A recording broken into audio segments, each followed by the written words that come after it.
Hello, world. It's been a while since I have posted. Um, it's been a challenge. It's been 8 months. Well, I'd say I had it August 25th, so it's been a little over 8 months.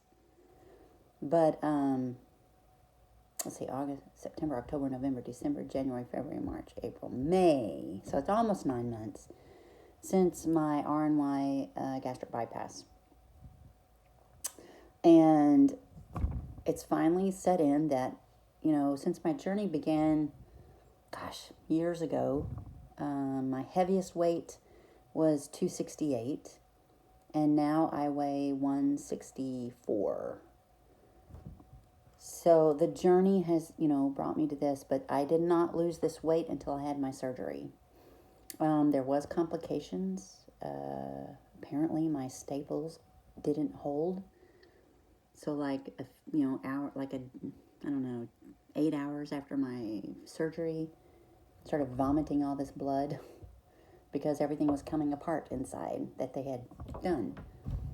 Have you ever stapled a stack of papers and then the back end doesn't hold and the papers start falling out? I guess it was just like that. That's what I visualized. So the doctors had to go back in an emergency, and they had to go back in with laparoscopy a second time and suture everything together. And I almost died, pretty much. Lost 40% of my blood. And I did not get a transfusion. The surgeon felt like that was, more risk of something else for me to have to deal with because of the new pouch. There's no way I could consume enough calories to rebuild my blood. So they put a feeder tube in that I had to have for 6 weeks. So I had to feed the old stomach, which I fondly referred to as Grandpa. And then the baby, which is the new pouch, I had to, transition into that new lifestyle of eating. So it was challenging. It was hard. But I knew it was going to be hard anyway, but I didn't expect it to be harder than it had to be. The doctors did their research. They sent the equipment off to be looked at. Everything was fine.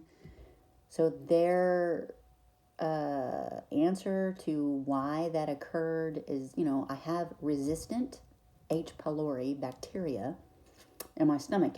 And I've been battling that for years. I've had 2 different doctors, 2 different specialists that have tried to kill it with some extreme antibiotic, triple antibiotic they call it.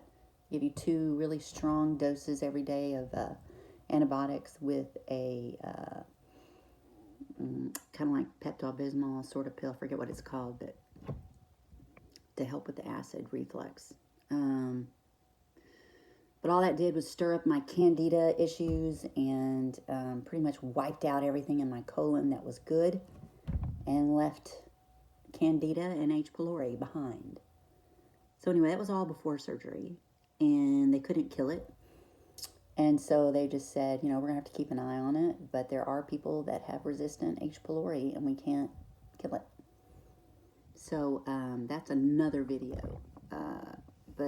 So gastritis was the culprit, they feel, and why the staples didn't hold. It's just because the lining of my stomach and my colon are probably, really damaged from all the issues that H. pylori cause, which is acid issues. There were no ulcers present. And my big concern, I don't know if you've watched these videos or not, but my big concern was, is that H. pylori going to be living in the old stomach that's sitting over there to the side and not accessible anymore? Wreaking havoc in there. Because the risk is ulcers, which can also be cancerous. So my endocrinologist said, my gastroenterologist said, let's just monitor it. And every year that you get a mammogram, we need to take an x-ray of your stomach. And if the lining looks like it's getting thicker in the old stomach, that could be some concerns. So they would have to go in and do a biopsy. But that was all worth it to me, to be healthier, to feel better. Because let me tell you, over the last 8 months that I've had that to deal with, and then I had a gallbladder removed just a week and a half ago. So for about 2 months now, anything that I would eat, I would get nauseated, sick, and then I find out that there is a polyp inside my gallbladder as well. So any doctor that is growing, like in a year it had, gotten larger in size. So that's a risk of cancer. It could be, they don't know. And I still haven't heard yet back from the biopsy if it is anything to be concerned about, but more than likely not. In most cases, it's not. But anyway, the gallbladder is an issue with weight loss surgery for most people. Some doctors just take the gallbladder out while they're in there doing the surgery. But my surgeon is conservative like that. And, because I'm the 1%er. Like, if there's a 1% chance of complications, I'll be the 1%. So I'm called the 1%er. Because what happened with my surgery, very rarely ever, actually there were 4 surgeons in that group, and they've never seen that happen with the staples. They've never experienced it. So what caused it? Well, it could have been the lining, the gastritis, all the damage done. So it's a good thing that I had the surgery, I think, because now I don't have, when you're making the decision on, do I get the sleeve or do I get the gastric bypass? Do I get the duo, blah, blah, blah. I don't know the name of all of them, but I chose the gastric bypass because I did not want to have to deal with any more acid reflux. And the doctors say that, you won't have acid reflux with the RMY because of how it happens. But anyway, so I wanted to eliminate as much as I could of the gastritis issues, the stomach issues, because I'm going to have to battle H. pylori and others.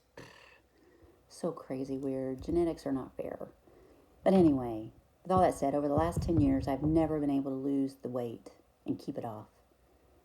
And now I weigh 164 pounds, which I don't ever remember weighing that little. Maybe in high school, but I wasn't really as concerned about my weight then.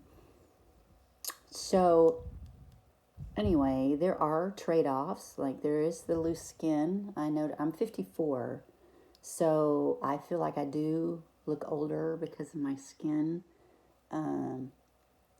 Turkey neck, and I do have, but it's not too bad. I've been trying to, see, there's a muscle on the top. Trying to work out, trying to stay active, that is key. But the last couple of months, I've been so nauseated, sick from the gallbladder being an issue. And I haven't really moved my body like I would normally have done. And so me and my dog are out of shape again.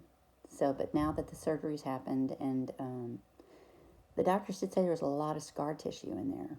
So that's another video for another time, but I want to educate myself a little more on scar tissue. But I have had lots of surgeries with laparoscopy technique, and then they went in twice, right, for my surgery. The first one for the surgery, and then the emergency one. They had to go back in there.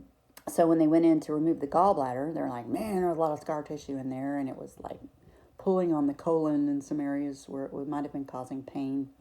Maybe food wasn't flowing through it as it should. So they cleaned all that up for me. But, I mean, it's just going to grow back, right? I don't know. But still, with all of that, right, all those issues, it's still I'm so glad I did it. I'd rather do it this way than deal with what I've been dealing with the last 10 years with the issues before the surgery. And I recently went to a wedding, and I got to wear a size 10 dress that I thought looked decent. And when I was at the wedding, everyone's like, wow, have you lost weight? Like, yeah, only 100 pounds. Like, I haven't seen, in a long time. So, with all that said, I also want to point out that I don't feel like I thought I would with the weight loss. I thought all my concerns were going to go away. I thought I was going to feel so much better about myself. And I do feel better about myself because I got through a lot of complications that don't normally happen to people. And I hesitate in sharing it because I don't want to discourage anybody that's thinking of this surgery that, wow, that could happen to me. Complications can happen to anyone, and what matters is how you pull through it. I had an amazing surgeon that reacted so quick, they saved my life. I could have died. If I had gone home and I wasn't at the hospital, I would have died. I would have bled out and died. But they're cautious and they keep their patients overnight, always. And I think that anyone that's having this type of surgery where you're going to rearrange things like that in your gut, some doctors probably do send you home the same day, but I'm glad that I stayed because it was during that, like at 2 a.m. or something. If I had been sent home, I would have been home bleeding to death and dying. I wouldn't have made it home in time. They acted so quick. Went in there. They didn't even have. They did. I'm wondering why they didn't just slice me open, but they didn't. They went back in. They tried to be as conservative as they could, but they were quick and efficient and saved me. Anyway, I still have 15 pounds to go to reach goal weight, and I have 3 months left in the year before a year. So my goal was to get to 150 in a year. So just saying, I'm happy with the results so far. I need to firm everything up, build some muscle, tone it up, because you lose a lot of muscle when you lose this weight that quickly. So I can't stress the importance of moving your body, and I haven't been doing it. But I'm not going to beat myself up for that. I had stuff that happened, and it's mentally challenging to go through such a transition. It's hard, and you need help. You need a good support system. Hopefully everyone does that. But anyway, I just wanted to catch up. I haven't made a video in a while, and nobody's really watching these. It's more for me to look back on and reflect and remind myself. So Pam, if you're watching this, and it's been a year, don't give up. If you haven't reached your goal, it's all right. Don't just give yourself a little grace. And you're not going to gain the weight back. Quit being scared. That's my biggest fear, is that I'm going to gain the weight back, because regain is an issue. But I did all the things I'm doing now before my surgery, and it wasn't working. So I don't know what to tell people that can't get their weight off, or they lose a little, gain it back, or they lose a little, get stuck. That's what happened to me for 10 years. I would try every diet in the world. I would go and every doctor I could find, retell my story over and over, and then look at that look on their face like, yeah, you say you quit eating sugar and carbs, but look at you. You're 250 pounds. I don't believe you, but I'm going to pretend, even though I have this look on my face. So I would tell my story again and again, with doctor after doctor, with specialist after specialist, saying, what do I do? And then I started getting high blood pressure. And then H. pylori the acid was just eating up my throat all the way down. I was getting more and more tests that were, over time showing results of the damage that was being done because of my weight.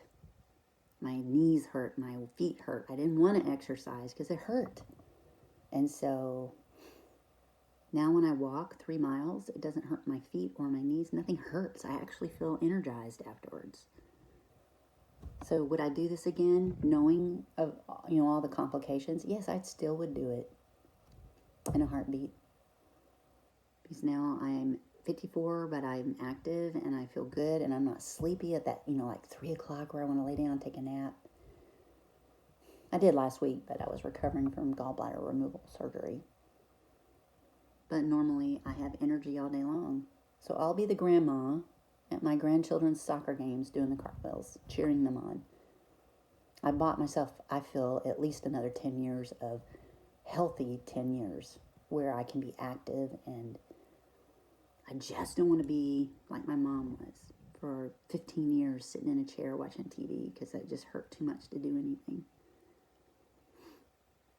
And so, yes, it's worth it. Do it. If you can, Do all that you need to do to have insurance cover it. If not, just save your pennies. Save however much it costs. Life is worth it, and your loved ones will appreciate it later. They'll worry at first. Think that you're starving yourself to death. But anyway, good luck with everything. And if you have questions, please, send me a post through this YouTube video. I'm happy to share the rest of my story. There's a lot to it, but shared all the big stuff.